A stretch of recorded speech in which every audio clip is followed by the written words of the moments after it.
Good morning, everyone. In last lecture, we studied the first section of ATC.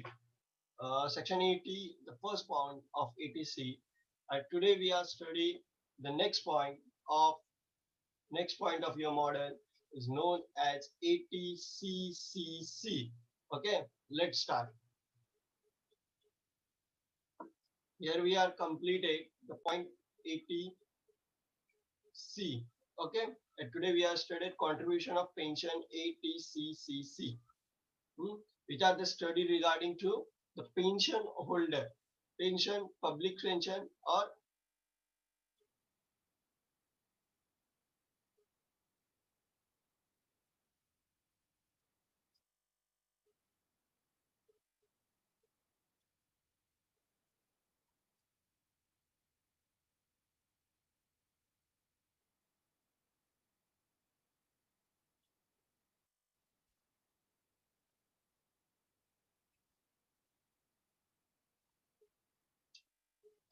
okay. Then let's started the reductions when the starting the study of section ATCCC. Okay.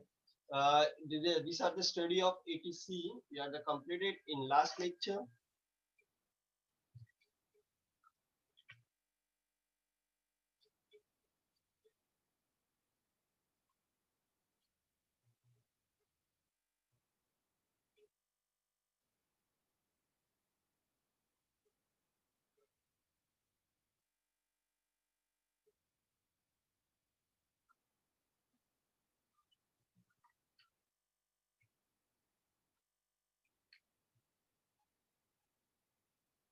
Let's start at the point ATCCC. Okay. The first is the condition contribution of pensioning fund is known as section 80CCC. Okay, the conducting are the condition this deduction is available on individuals. किसके लिए? Just for individuals. Income of individual के लिए. अब वो income of individual क्या हो सकती है? हाउस प्रॉपर्टी हो सकती है या अदर कोई भी कंसेप्ट हो सकती है. Okay, then who has the pension year, who has and the previous year. अब वो कौन होगा? तो सिंपल कंसेप्ट है, टैक्स पेयर पेंशन होल्डर होगा. वो टैक्स पेयर तो होगा लेकिन कौन सा होगा? पेंशन होल्डर यानी रिटायर्ड पर्सन. पेड और डिपॉजिट एनी अमाउंट. अब उसके लिए कितनी डिपॉजिट रखनी है, कितना पेड करना है उसके ऊपर and all the number of container. The first point is maximum claim of rupees 1,50,000. Under this section तुम क्या कर सकते हो? 80CCC के अंदर 1,50,000 तक का एग्जिट मांग सकते हो. देखो बोला the maximum amount of the reduction under 80CCC as such is lower of actual deposit payment और रुपीज 1,50,000 यानी 1,50,000 से कम. मैक्सिमम कितना होना चाहिए? 1,50,000 तक की छूट मांग सकते हैं. That total deduction under section 80C plus 80CCC cannot be exceed rupees 1,50,000. Section 80CCD पर अब restricted the deduction in respect to contribution notified pensions. अब कौन कौन से pensions है? Scheme. अब कौन से? Central government to rupees 1,50,000. However, the contribution made by central government and any other employer to be a pension scheme shall be included in limit of rupees 1,50,000. कोई भी एम्प्लॉयर जो तुम्हारे लिए कंट्रीब्यूट कर रहा है एज अ सेविंग, उसका 1,50,000 तक वो सेविंग को under income tax act under the ATC एक्सुमेटेड या deducted from your taxable income. जैसे कि मैंने कल बताया था कि हम जो सेविंग्स करते हैं लाइक इन्वेस्टमेंट एंड ऑल, उन सेविंग का उसने क्या बोला हुआ, उतनी सेविंग जितनी टैक्स होने वाला है उतने तक की सेविंग को हम मान सकते. उसके ऊपर भी नहीं, उसके कम भी नहीं. यानी इनकम टैक्स कितना होना चाहिए? 0 होना चाहिए. निगेटिव में नहीं जाना चाहिए. इतनी सेविंग नहीं दिखानी है तुम्हें. ओके, देन उसके आगे उसने बोला है receipt from plan taxable. And कौन सी रिसिप्ट तुम्हें प्ले करनी है या कौन सी प्लान अप करना है, क्या दिखाना है. तो देखो उसने क्या बोला हुआ है कि मैक्सिमम जब तुम डिडक्शन अंडर 80C या 80CC लेंगे तो दोनों में से एक ही दिखाना है. The amount received out of the balance credit such as account including bonus, interest, either the prematurity surrounded that such as plan or the pension from the such plan shall be taxable income year such as CC. Once a deduction claim under the previous year under 80C can be claimed respect to the same deposit payment. यानी तुम 80C के under claim किया तो 80CC के under claim नहीं कर सकते, दोनों में से एक में. जैसे उसने बोला हुआ है, if you are invested the following summarized claim limit under the section which is explain you with the respect of annual year 2018. अब इसमें क्या बोला हुआ है, 80C के under the investment is specified instrument कितना है 1,50,000 और 80CC के अंदर कंट्रीब्यूशन सर्टेन पेंशन इज 1,50,000.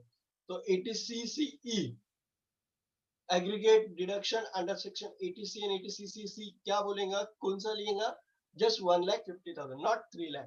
तुम दोनों में से एक को दिखा सकते हो. तो एग्रीगेट के लिए दोनों की टोटल करके ले सकता था, लेकिन उसने क्या बोला 1,50,000 दोनों में से एक को लिया जाएगा. अब वो कौन सी तुम्हें पॉलिसी अप्लाई करनी है, क्या शो करना है under 80C, it is depending on you. Okay, some small example is here. The example is X has the gross total income is 6,10,000. Before deduction, he make the following investment deposit every year. जैसे कि तुम्हारे wealth tax case में सब same problem था.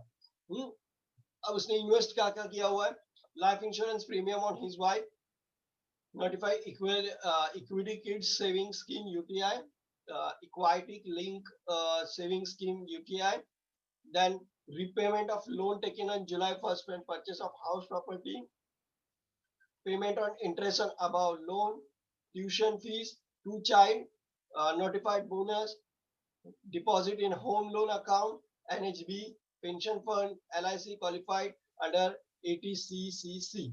अब मुझे बताओ इसमें से कौन कौन सा लिया जाएगा.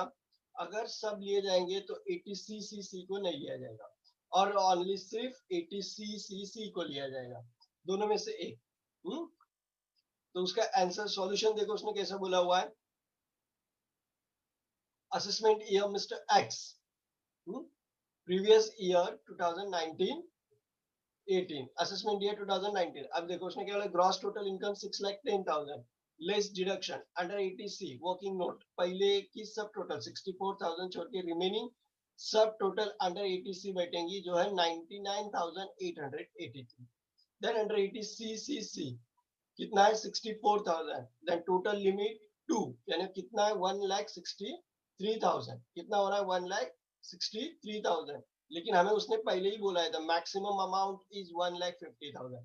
एग्रीगेट 3 लाख हो रहा है, लेकिन वो कितना लेगा, सिर्फ उसकी लिमिट क्या है 1,50,000. That's the amount are here 1,50,000. then 6,10,000 out of 1,50,000 are deducted.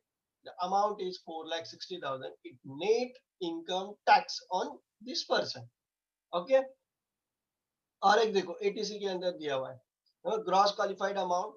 Working note देखो उसने क्या क्या लिया हुआ है, जो हमने उस दिन बोले थे. लिस्ट याद करो, list life insurance premium of wife, बीवी का और 2 बच्चों का insurance premium under 80C deducted है, तो पहले अमाउंट ली गई है.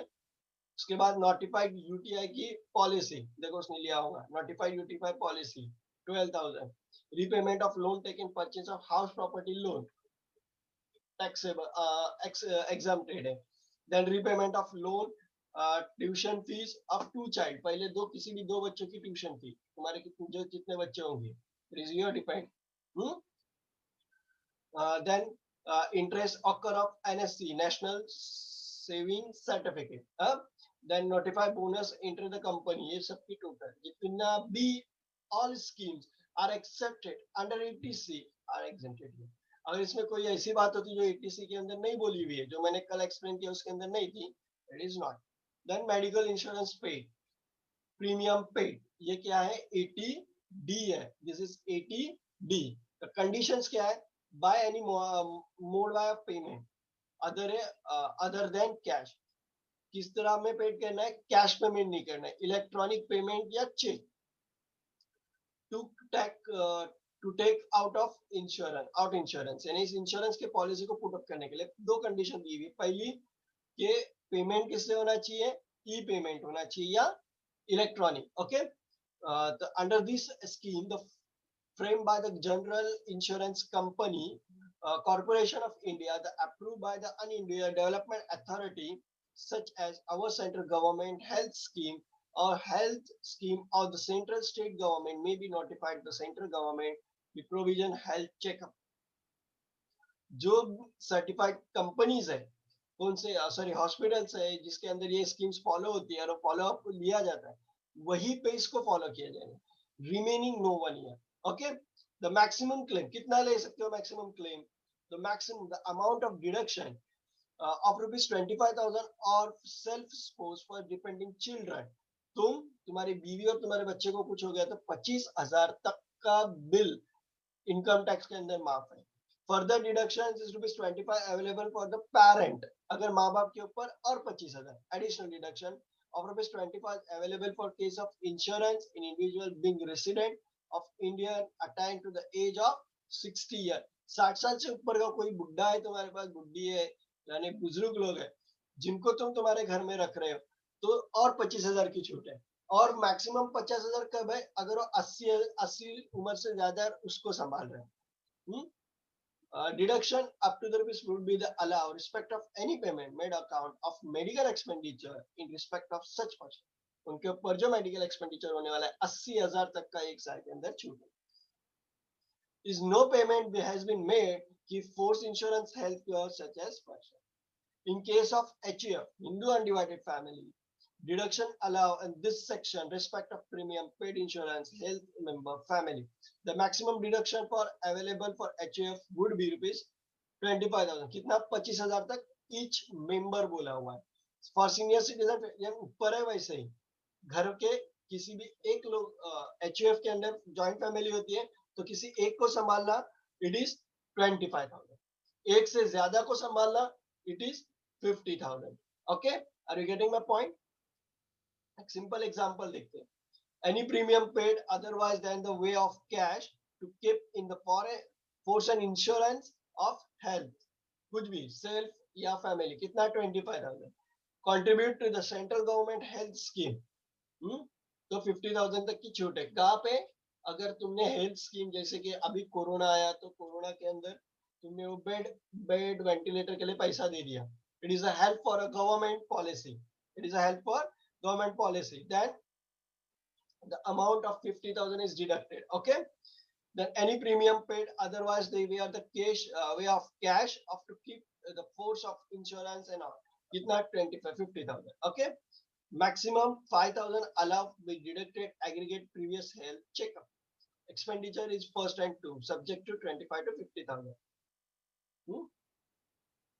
अब देखो इसमें क्या बोला हुआ है solution payment of lump sum payment में देखो सेक्शन 80D यानी एक बार ही बड़ा कुछ हुआ ऑपरेशन वगैरह तो लमसम पेमेंट होता है उस टाइम पे क्या बोला in case of where medical premium is paid lump sum for then any year an individual to effect keep force and insurance is health and health is sponsors of depending on child and on parent HUF is effected keep insurance अब lump sum में क्या होगा कि maximum एक बार ही लिया जा रहा है बड़ी अमाउंट तो उसमें से भी वही पॉलिसी है 50,000 तो सॉल्यूशन देखो mister A age of 40 year यानी अपने जैसा 40 ईयर यानी इंडिविजुअल कॉमन पर्सन 45 से आगे जाने के बाद 45 टू 60 या फिर 60 टू 80 ये एक एज लिमिट है अगर वेल्थ टैक्स का वो चैप्टर हुआ होगा तुम्हारा तो उसके अंदर देखो उसने बोला हुआ है 3 part of taxation calculation first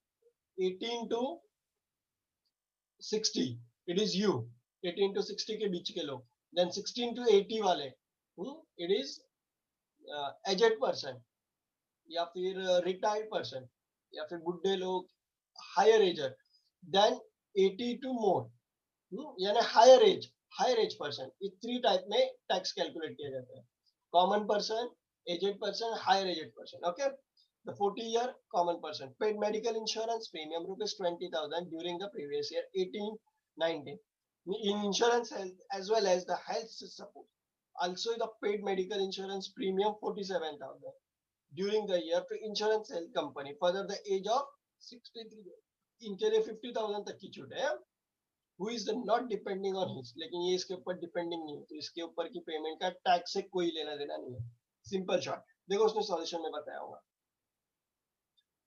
premium of paid including कितना है 20,000, जो को पहले ही बोला हुआ है। Okay, medical insurance premium paid for self and support contract, खुद के लिए कितना मिला है उसको 3,600। एक्सपेंसेस ऑन हेल्थ चेकअप कितना किया 3,000। देखो यहाँ हर एक चीज बोली हुई रहेंगी।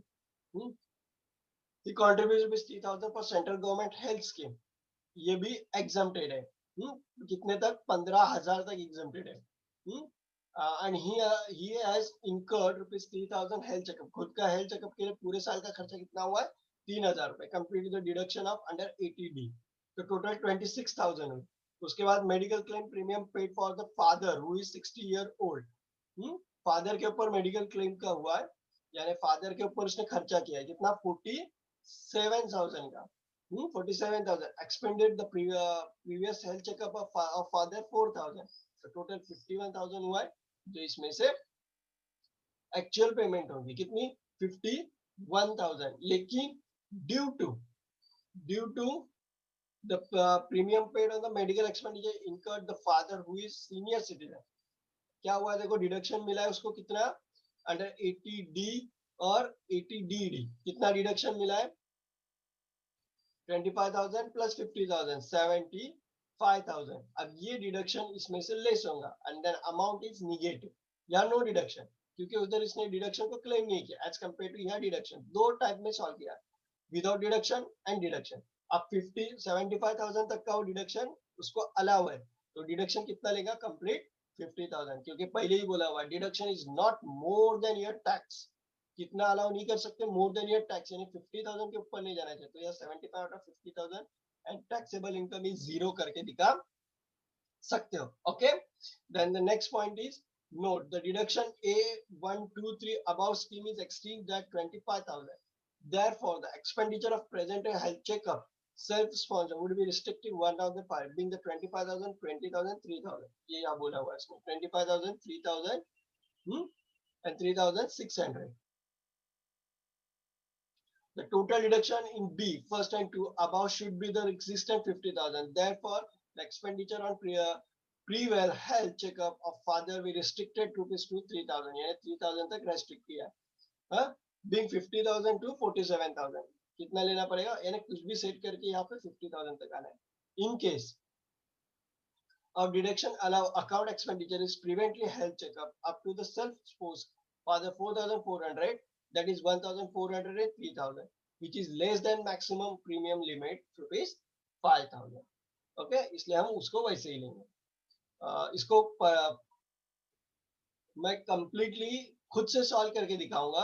आई थिंक सो ऐसा एक्सप्लेन करने से अच्छा है कि खुद से सॉल्व किया जाए। थेरोटिकल पार्ट अभी हम कंप्लीट कर लेते हैं।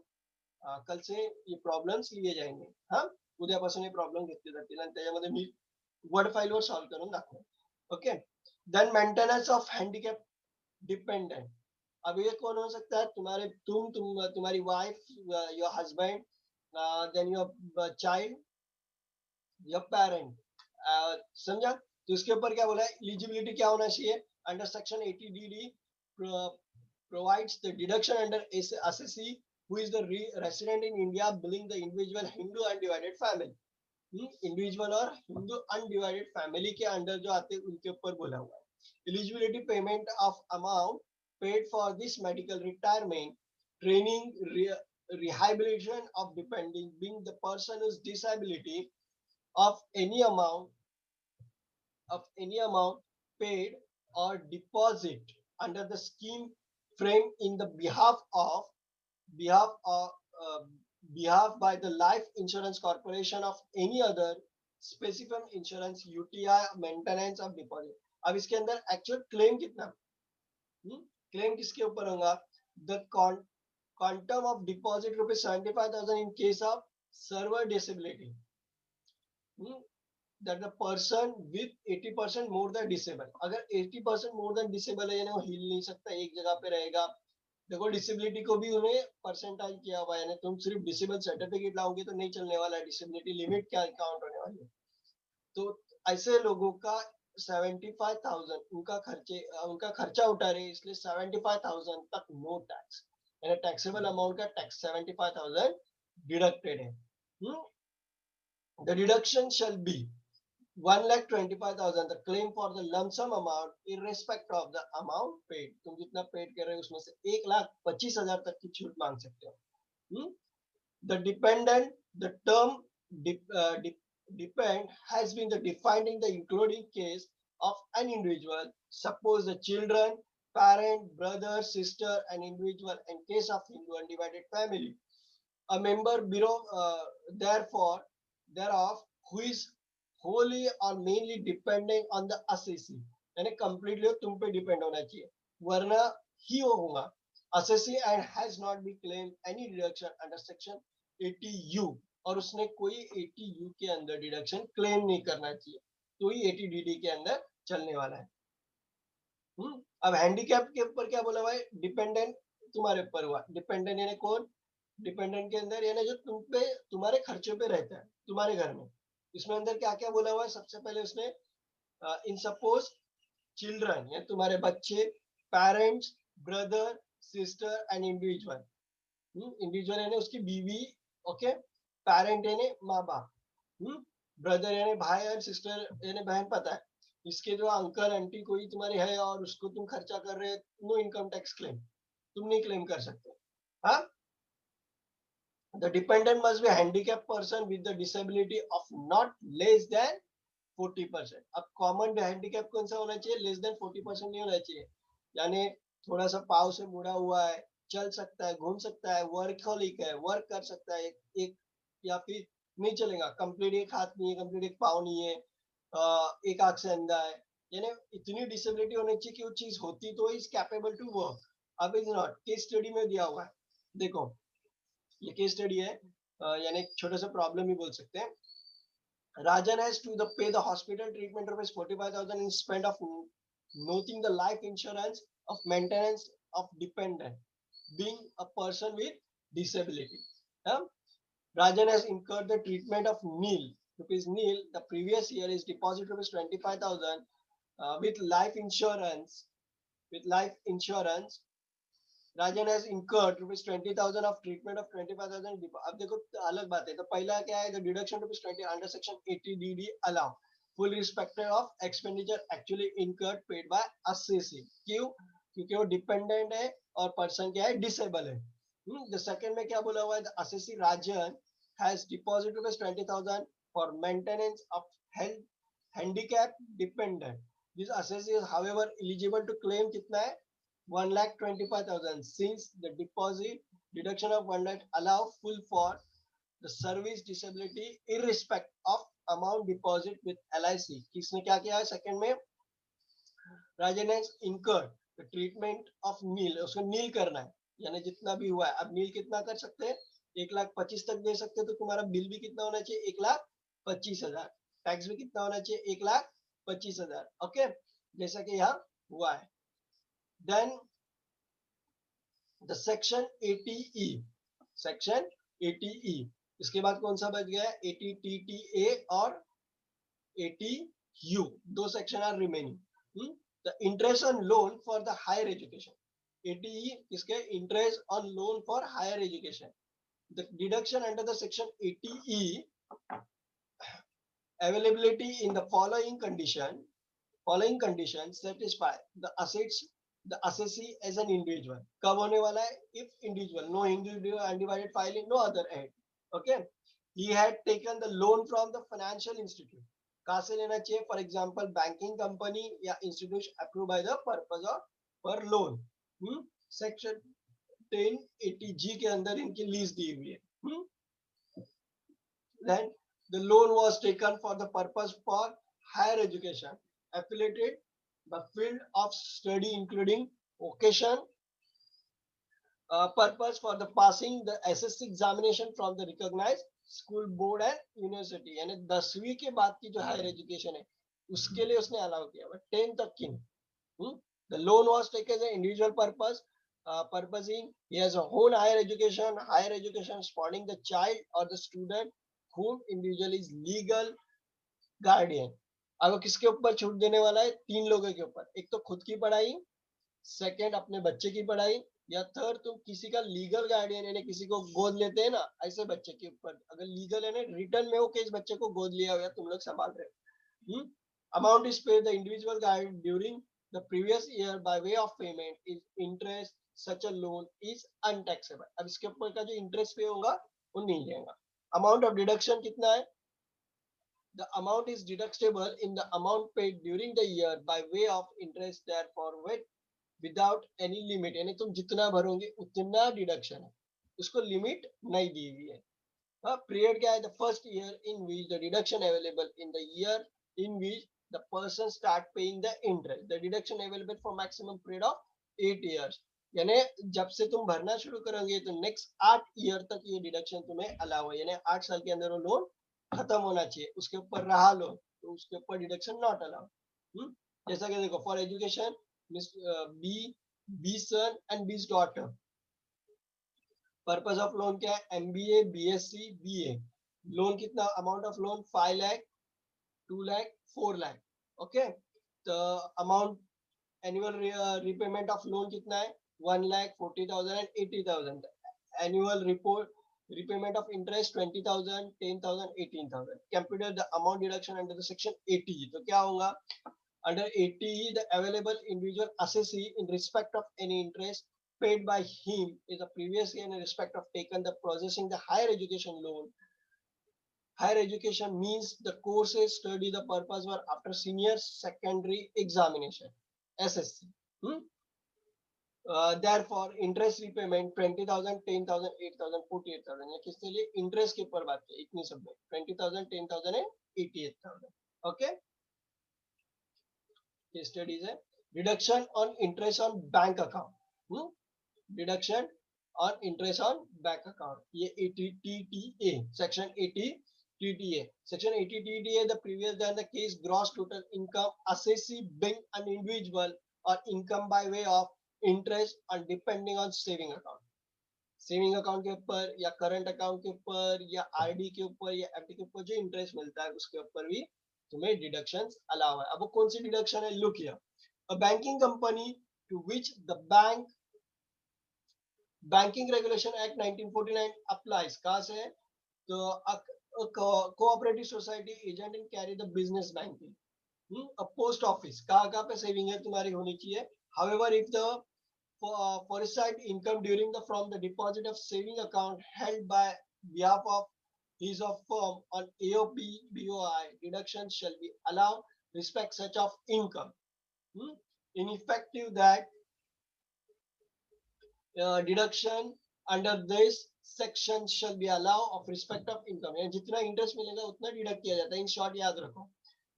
देन 80TTB या ए में क्या बोला हुआ? Saving account. तो बी में एफडी फिक्स डिपॉजिट के ऊपर या आरडी के ऊपर डिस्कस किया है. क्या हुआ? उसके लिए सिर्फ उसने हमें याद रखना है कि एफडी कितने साल की होनी चाहिए.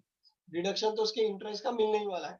अ resident senior citizen an individual who is the age of 60 senior and super senior citizen. देखो हम बाद में बोल रहा था ना एजेड हायर एजेड, तो उसमें इसको कैसे सेंटेंस दिया हुआ है? सिटीजन या रेसिडेंट, उसके बाद senior citizen and super senior citizen. अब तुम्हारी नोट्स जो है वेल्थ मैनेजमेंट, उस वेल्थ मैनेजमेंट में मैंने जो प्रॉब्लम लिया था सैलराइड पर्सन का कैलकुलेशन, उसमें देखो उसके पहले ही बिफोर वन पेज वो दिखाया हुआ है the link of the calculation tax rate of senior citizen, super senior citizen, common person. तीनों के अलग अलग रेट होते हैं, rate of tax. Then women के लिए अलग होता है. तो वुमेन में senior, super senior and higher senior. समझा? The bank company which is banking regulator act who is the gross total income under the income by way of interest on deposit with, क्या होना चाहिए? Banking के साथ, यानी जो last point में देखिए वही बैंक होना चाहिए, बिजनेस ऑफ बैंकिंग करना चाहिए या डेवलपमेंट बैंक में तुम्हारी एफडी होना चाहिए. Then the quantum of deduction actual the amount of interest is deposit rupees 50,000 whichever is lower. कम से कम कितना होना चाहिए? 50,000 होना चाहिए. Non available deduction partner member and उसके साथ कोई को पार्टनर नहीं होना चाहिए. बीच में बोले कि नहीं हमें आरडी एफडी को निकालना है, कट करना है, ये करना है, नहीं चलने वाला है. ओके, देन इसके ऊपर से छोटी सी इलस्ट्रेशन है जो हम कल से लेने वाले हैं. उसमें कैसे सॉल्व करना है दिखाया हुआ है. ऐसे नहीं लेंगे, डायरेक्ट हम सॉल्व करके ही लेंगे.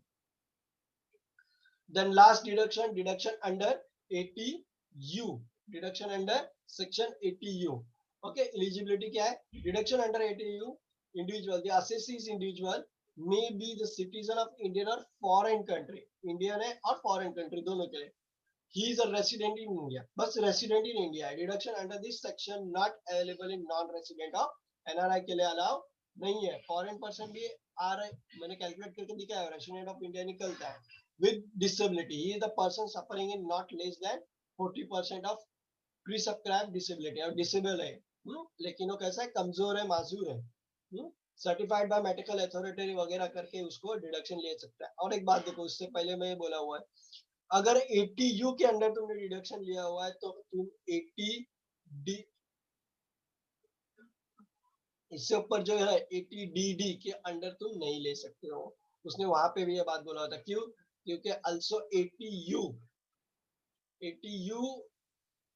ही also क्या है कि डिडक्शन अंडर हैंडीकैप पर्सन के लिए बोला हुआ है, जिसमें खुद हैंडीकैप हो सकता है और फॉरेन पर्सन हो सकता है. Okay, compute the under chapter 4. अब इसके अंदर इसमें कैसे कैलकुलेट किया जाता है उसका पूरा कंट्रीब्यूशन उसने पार्ट भेजा हुआ है. देन